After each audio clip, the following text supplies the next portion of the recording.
Насколько этот закон универсален и можно в рамках федерального закона требовать единого подхода к оказанию социальной помощи, например, минимальной или максимальной?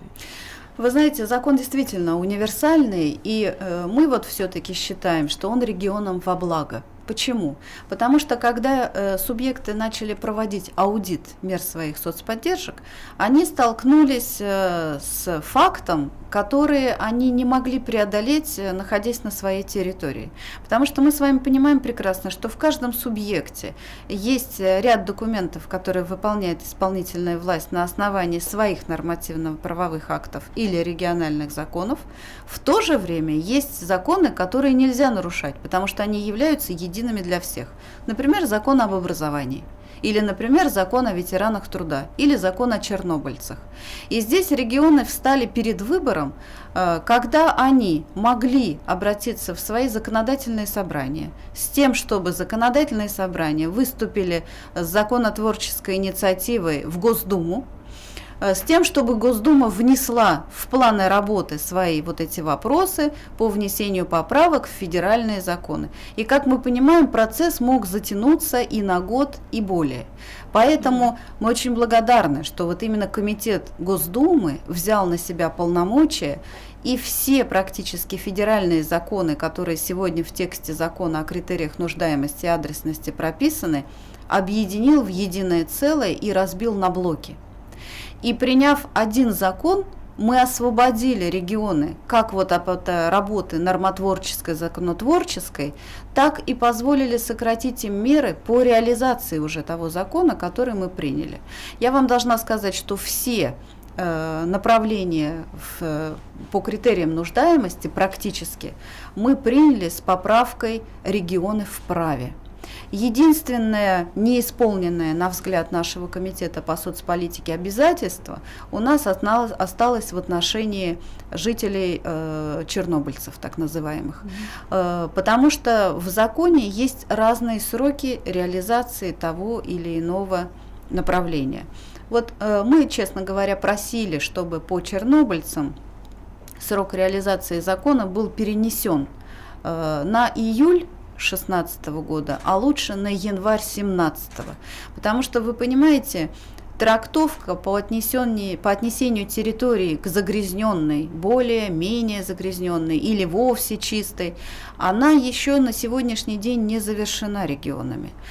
Это процесс очень долгий, это процесс затратный, это вопрос социального характера, потому что мамы получали выплаты на детей не такие, как остальные мамы в Российской Федерации. Сегодня мы постарались привязать выплаты к возрасту детей. До 3 лет одна цифра и после 3 лет другая сумма. Но мы же понимаем, что этого недостаточно, и сейчас все равно будет вот это социальное недовольство. Поэтому мы попросили по принятию вот этого закона в Совете Федерации в декабре 2015 года дать протокольное поручение, чтобы мы, во-первых, проводили мониторинг этого закона, и поэтому нам очень важна и ваша студия, и обратная связь. Нам очень важно понять, что происходит в регионах, по крайней мере, вот в тех, которые имеют такие зоны загрязнения. И с другой стороны, мы должны понять, насколько правильно мы работу по отнесению или перенесению территории из одной зоны в другую завершили. Потому что мы должны быть уверены, и мы должны честно нашим гражданам сказать, что если зона стала совершенно чистая, но если нам медики говорят, что процесс вторичного заболевания в подростковом возрасте не уменьшается, а увеличивается, наверное, неправильно будет говорить, что мы прекращаем выплаты или сокращаем, потому что вы живете в экологически чистой зоне. Потому что вопрос настолько комплексный, что без системы здравоохранения решать его нельзя. А последствия по отнесению к территории к той или иной без медиков и без профильного комитета по МЧС и ГОЧС нельзя закончить. Поэтому мы еще раз говорим, что вот раздел по чернобыльцам мы мониторим, его отслеживаем, и это очень сложное направление, но то, что нужно было проводить, в этом направлении, в том числе аудит, безусловно, правильно, потому что регионы должны были понимать, откуда они будут брать источники на лечение детей в подростковом возрасте от вторичных заболеваний в зоне, которая ранее относилась к загрязненной. А вот то, что касается, например, закона об образовании, да, если мы с вами затронем, мы точно так же делегировали регионам право повышать компенсацию, вернее, не повышать даже компенсацию, а применять принцип адресности и нуждаемости к тем гражданам, которые имеют право по закону получать в виде компенсации за посещение ребенком детских садов.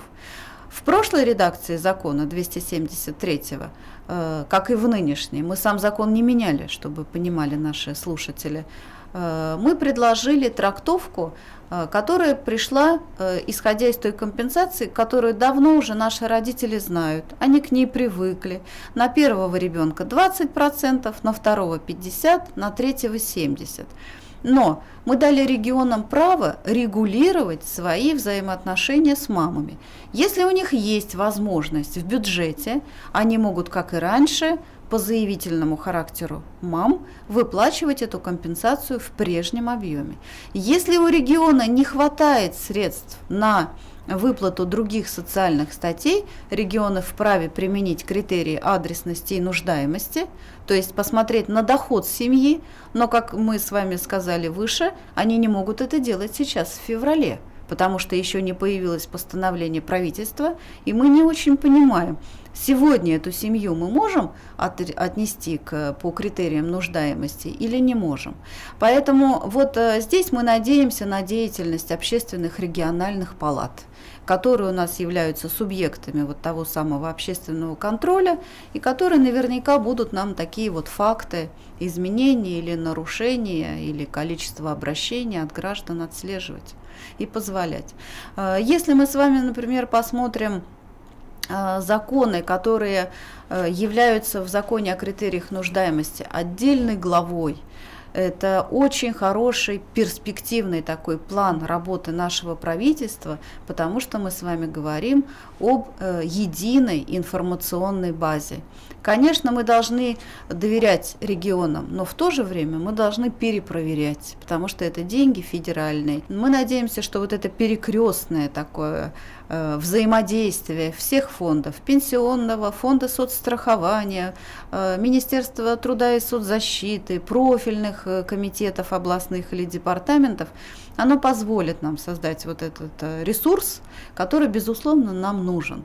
Потому что нам нужно не просто посчитать наших количеств, наших получателей услуг, нам нужно понимать в процентном отношении работа государства, собственно говоря, в этом направлении. Она достаточна, она правильна, она расширяется с финансовыми потоками, или она сужается. И если есть у нас какие-то пилотные проекты по регионам, по тому же самому социальному контракту, который дают хорошие успехи, потому что семья получает не постоянно одну и ту же сумму, на которую она не может, скажем так, решить свои проблемы, а она получает хорошую возможность финансовую выйти из этой трудной жизненной ситуации, начать зарабатывать самостоятельно. И вот эти социальные контракты нам, собственно говоря, интереснее всего из всех мер соцподдержки. Нужно проводить мониторинг, смотреть, какую финансовую экономию для регионов это позволяет получить, и тиражировать ее по другим регионам. Мы надеемся, что все механизмы помощи семье, как методы, как приемы, они тоже здесь будут отражены. И тогда, конечно, из федерального центра будет очень четко видно, какое количество финансов мы направляем в какие субъекты, где у нас ситуация более или менее одинаковая, а где у нас ситуация выше в разы или ниже в разы. Потому что мы понимаем, что данные к нам приходят разные. И областные комитеты и ведомства представляют информацию одну, в то время как ОНФ и общественные палаты представляют ситуацию другую. Поэтому мы все-таки надеемся, что мы никого не забудем и не потеряем, потому что у нас есть параллельно другие законы, которые мы не отменяли, мы точно так же по ним работаем, но все-таки закон о критериях по адресности и нуждаемости, он на пользу тем регионам, которые, на наш взгляд, в 2015 году начали выстраивать вот это взаимодействие. И еще раз, вот, например, возвращаясь к компенсации по детским садам. Вы знаете, мы же с вами приняли в прошлом году поправку в этот закон и позволили регионам устанавливать максимальный размер оплаты за детские сады. Не для того, чтобы нагрузку на родителей возложить, а для того, чтобы повысить вот тот самый размер компенсации 20, 50 или 70 и привязать ее к размеру оплаты за детский сад. То есть мы предложили меру, на наш взгляд, самую оптимальную, которая, с одной стороны, не позволяет руководителям даже муниципальных детских садов в разы повышать оплату за детский сад. С другой стороны, мы понимали, что компенсация хоть чуть-чуть повышается в семье, таким образом мы повышаем доход самой семьи. Поэтому вот еще раз обращаемся к всем социальным блокам в регионе. Нужно пересмотреть все законы, все меры соцподдержки и в рамках антикризисного плана правительства, и в рамках работы палат обеих, которые мы принимали по поддержке материнства, детства, людей пожилого возраста и особенно людей с ограниченными возможностями здоровья. Потому что вы знаете, что и доступную среду мы продлили, и отдельно 419 закон в новой редакции мы приняли, и все субъекты присылали свои собственные дорожные карты, которые они теперь будут реализовывать в 2016 году по перепрофилированию своей инфраструктуры в пользу вот людей с ограниченными возможностями здоровья.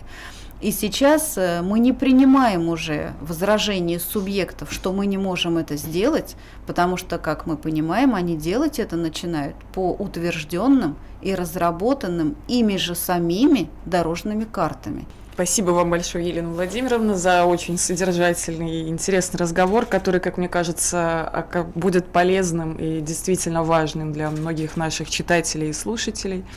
А также я бы хотела напомнить, что у нас в гостях была Елена Владимировна Попова, член Комитета по социальной политике Совета Федерации и сенатор от Волгоградской области.